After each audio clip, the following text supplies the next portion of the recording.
Pecadores nas mãos de um Deus irado, por Jonathan Edwards.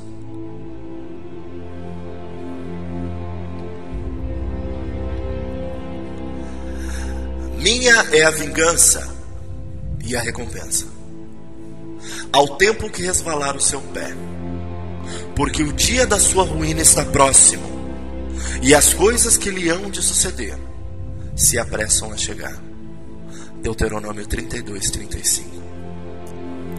Nesse verso está indicada a vingança de Deus sobre os pecaminosos e descrentes israelitas, que eram o povo visível de Deus, e que viviam sob os meios de graça, mas que, não obstante todas as maravilhas das obras de Deus para com eles, permaneciam faltos de conselho, não havendo neles entendimento. Debaixo de todos os cultivos do céu, eles produziam um fruto amargo e venenoso, como está nos 2 versos próximos que precedem o texto. A expressão que escolhi como meu texto, ao tempo que resvalar o seu pé, parece encerrar os seguintes fatos, relativos à punição e à destruição a que estes israelitas pecadores estavam sujeitos.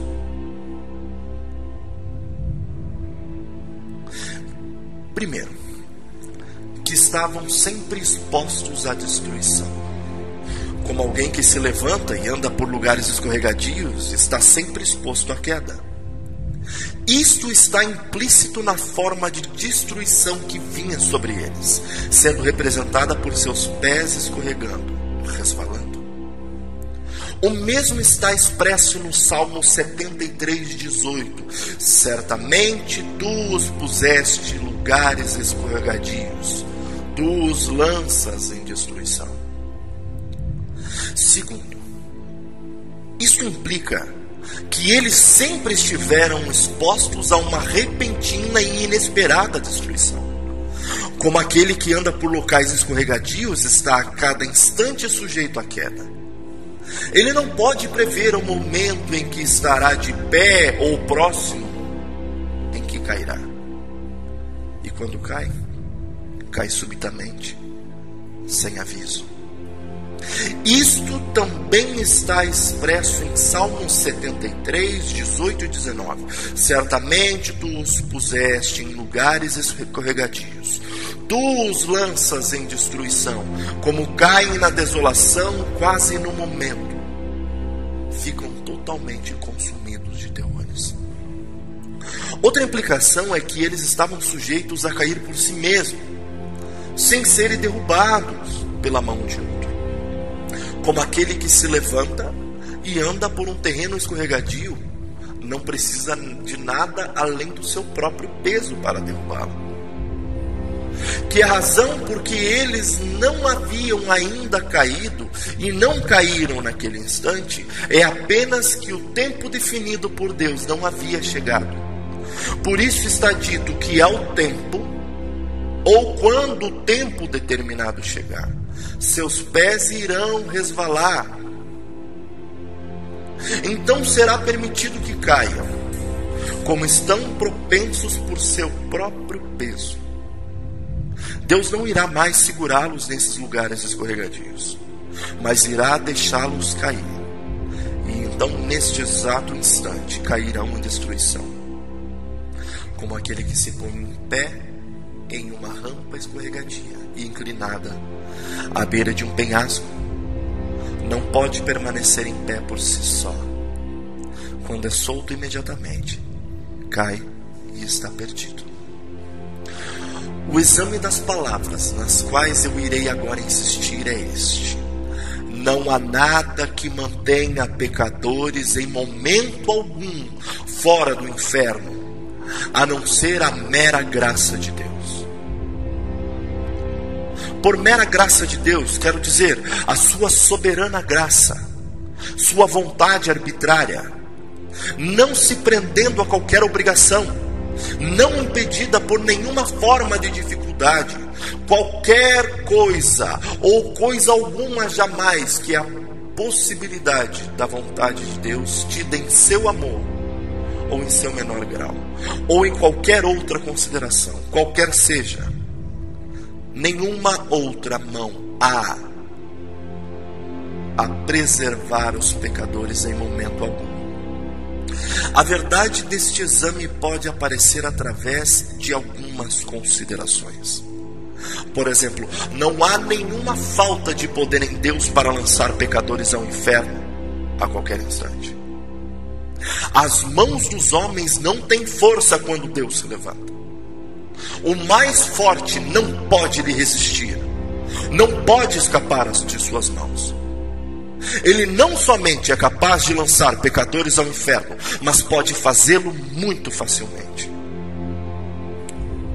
Algumas vezes um príncipe terreno encontra grande dificuldade para subjugar um rebelde que tem encontrado meios de se fortificar e que tenha se feito forte pelo número de seus seguidores, mas não é assim com Deus.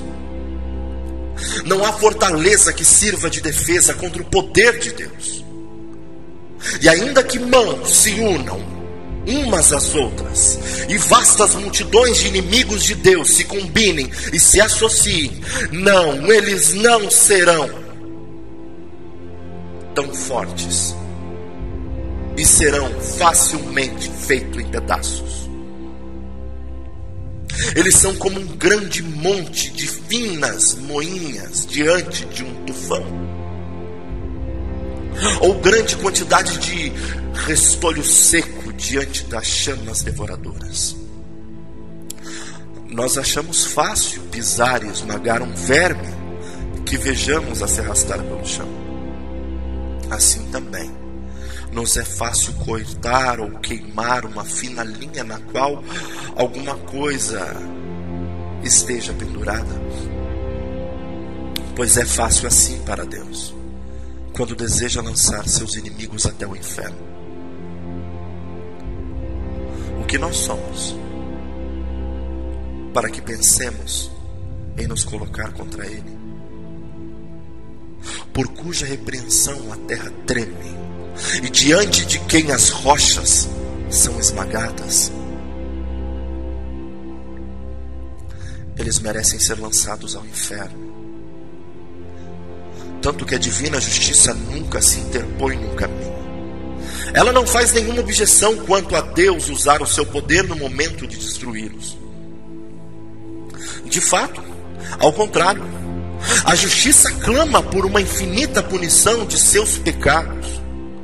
A justiça divina diz: aqueles que geram tais uvas de Sodoma, corta-o, porque ocupa ainda a terra inutilmente.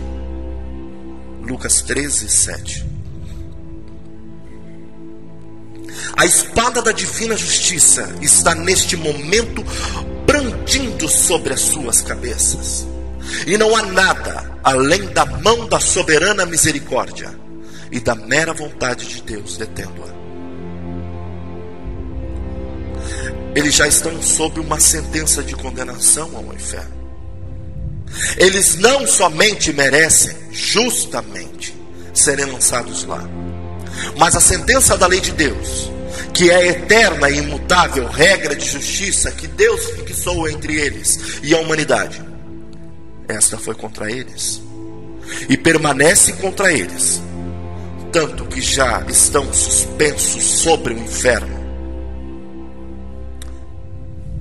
Quem não crê já está condenado. João 3,18. Assim é que cada homem não convertido pertence ao inferno, que é o seu lugar. De lá ele é. Vós sois de baixo. João 8,23. E para lá está elevado. É o lugar onde a justiça e a palavra de Deus e a sentença da sua imutável lei serão aplicadas sobre este homem. Eles são agora objeto daquela mesma ira e vingança de Deus, que é expressa pelos tormentos do inferno. E a razão pela qual não vão ao inferno neste mesmo instante não é porque Deus, em poder de quem estão, não esteja neste momento grandemente irado com eles. Da mesma forma como está com as muitas miseráveis criaturas que estão agora em tormentos no inferno, as quais lá sentem e suportam a fúria de sua ira. Na verdade, Deus está irado em um grau muito maior com um grande número do que estão agora na terra. Sim. E sem dúvida com muitos que estão agora nesta congregação.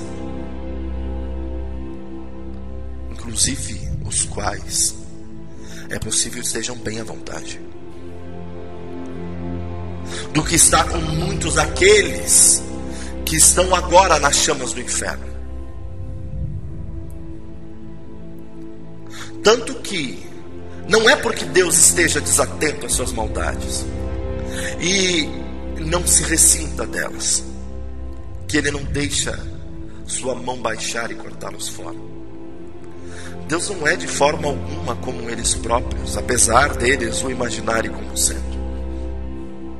A ira de Deus queima contra eles. Sua condenação não descansa. O abismo está preparado. O fogo está pronto. A fornalha já está quente, pronta para recebê-los. As chamas estão neste momento intensas e ardentes. A resplandecente espada está afiada e levantada sobre eles. E o abismo tem aberto sua boca abaixo deles. O diabo permanece pronto a cair sobre eles e apanhá-los com seus próprios, no momento em que Deus o permitir. Eles lhe pertencem. Ele tem suas almas em possessão em seu domínio. As Escrituras os representam como suas posses. Os demônios os assistem. Estão sempre com eles à sua mão direita. Os demônios permanecem aguardando por eles como vorazes leões famintos que veem a sua presa e esperam consegui-la, mas que por enquanto são mantidos afastados. Se Deus retirasse sua mão, pela qual os demônios estão sendo contidos, eles iriam imediatamente voar sobre suas pobres almas. A antiga serpente está escancarada para eles. O inferno abre a sua enorme boca para recebê-los. E se Deus assim o permitisse, seriam rapidamente engolidos e estariam perdidos. Há nas almas dos pecadores princípios diabólicos reinando, os quais num instante queimariam e arderiam no fogo do inferno, não fosse pela restrição de Deus. Existe guardada na própria natureza humana do homem carnal uma fundação para os tormentos do inferno. Existem neles princípios corrompidos em radiante e reinante poder, e em plena possessão deles, que são as sementes do fogo do inferno. Esses princípios estão ativos e são poderosos e extremamente violentos em sua natureza. E se não fosse pela restringente mão de Deus sobre eles, rapidamente se romperiam e se incendiariam. Da mesma forma que estas mesmas corrupções que o mesmo inimigo cria nos corações das almas, em danação no inferno, e produziriam os mesmos tormentos que nela produzem. As almas dos pecadores são comparadas pelas Escrituras a um mar bravo.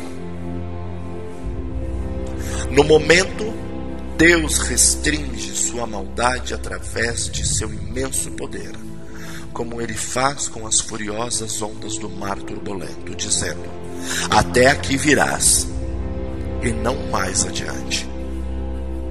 Mas se Deus retirasse esse poder restringente, Ele levaria rapidamente todos consigo.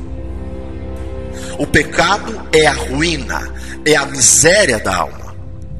É destrutivo em sua natureza. E se Deus o deixasse sem a sua restrição, nada mais seria necessário para tomar a alma completamente miserável.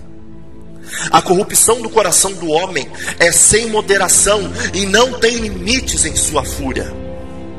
E enquanto o pecador aqui viver, é como um fogo contido pela restrição de Deus, levando-se em conta que, se for deixado solto, incendiará o curso da natureza, e o coração será então uma fossa de pecado.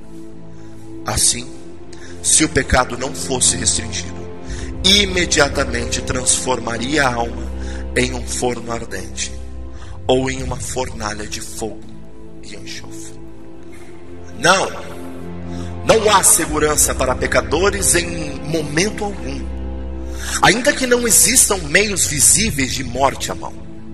Não há segurança para um homem natural, ainda que agora esteja com saúde, e que não veja de que forma possa já agora sair do mundo por causa de algum acidente, e que não haja qualquer perigo visível em nenhum aspecto de suas condições de vida. A contínua e variada experiência do mundo em todos os tempos mostra que isto não é evidência de que um homem não esteja à beira da eternidade, ou de que o próximo passo não ocorra em outro mundo. O invisível, os imprevisíveis caminhos e meios pelos quais as pessoas vão subitamente para fora deste mundo são inumeráveis e inimagináveis. Homens inconversos andam sobre o abismo do inferno em uma cobertura podre, e há inúmeros lugares nesta cobertura tão fracos que não suportarão o seu peso, e estes lugares não são visíveis. As flechas da morte voam invisíveis mesmo ao meio-dia. A vista mais aguçada não as pode discernir. Deus tem muitos e insondáveis meios de levar pecadores para fora deste mundo e enviá-los ao inferno. E não há nada que mostre isso, de modo que Deus não tem necessidade de ficar à busca de um milagre, ou de alterar o curso normal de sua providência para destruir qualquer pecador.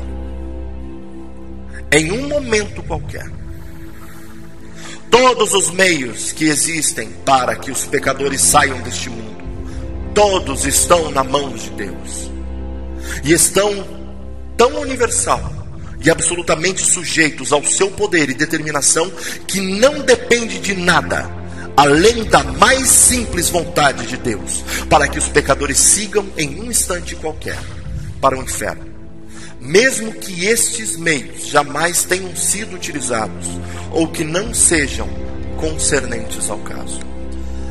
A prudência e o cuidado dos homens naturais em preservar as suas próprias vidas, ou o cuidado de outros em preservá-las, não lhes dá segurança em tempo algum. Disto, a divina providência e a experiência universal dão também testemunho. Há esta clara evidência de que a sabedoria própria dos homens não lhes é segura contra a morte. Porque se fosse de outra forma, nós veríamos alguma diferença entre os homens sábios e políticos do mundo e os outros com relação à sujeição e uma morte prematura e inesperada.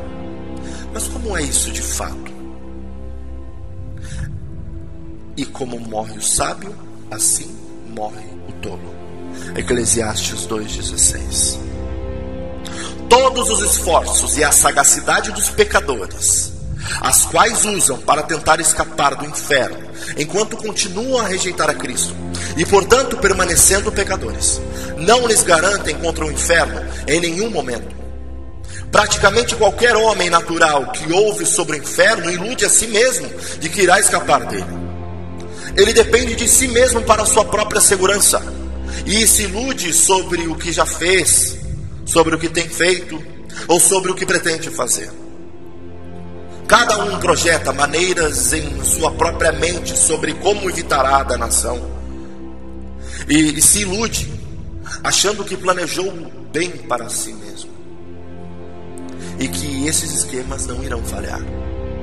Eles ouvem, na verdade, que há muito poucos salvos, e que grande parte dos homens que antes morreram foram para o inferno. Mas cada um imagina que projetou maneiras melhores para o seu próprio escape do que os outros que o fizeram. Mas eles não têm a intenção de ir àquele lugar de tormento. Diz a si mesmo que pretende tomar um cuidado efetivo e estabelecer fórmulas tais que ele mesmo não venha a falhar.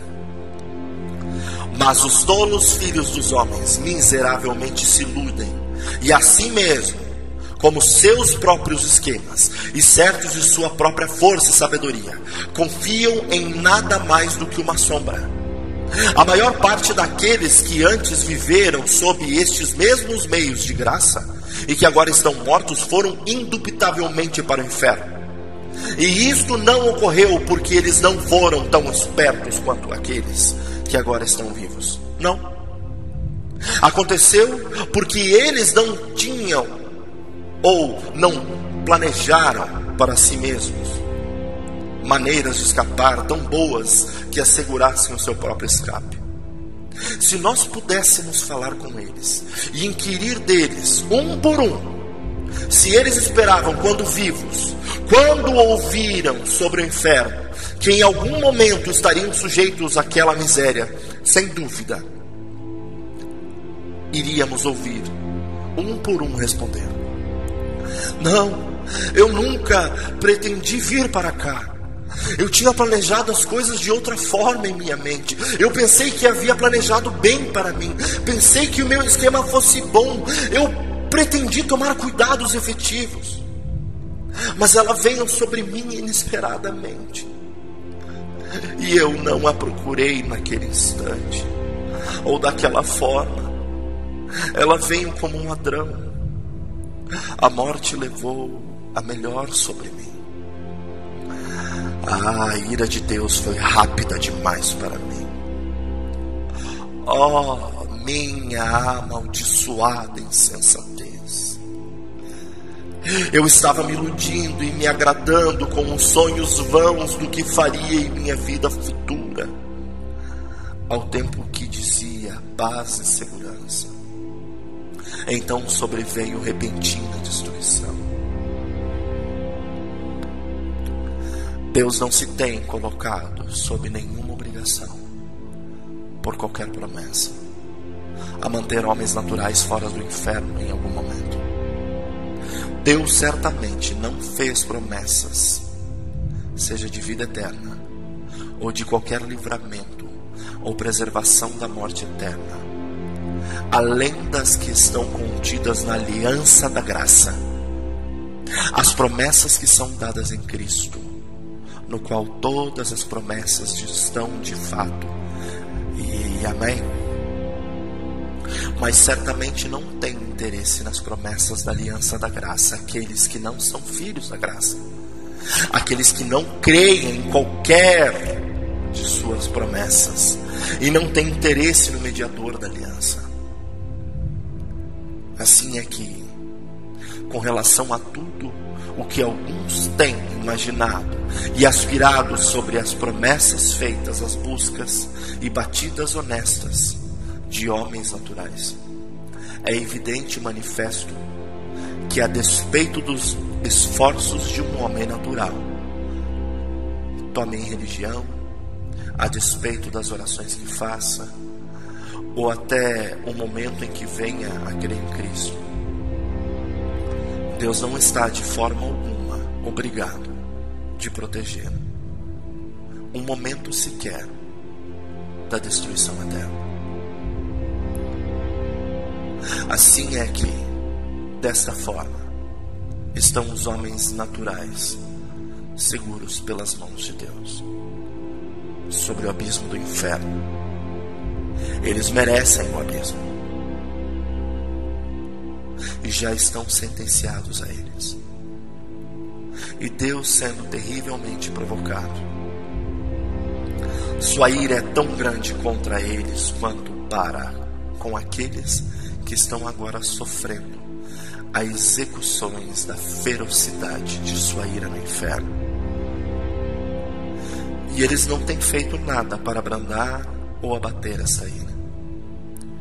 Nem está Deus ao menos preso por qualquer promessa a mantê-los um instante que seja.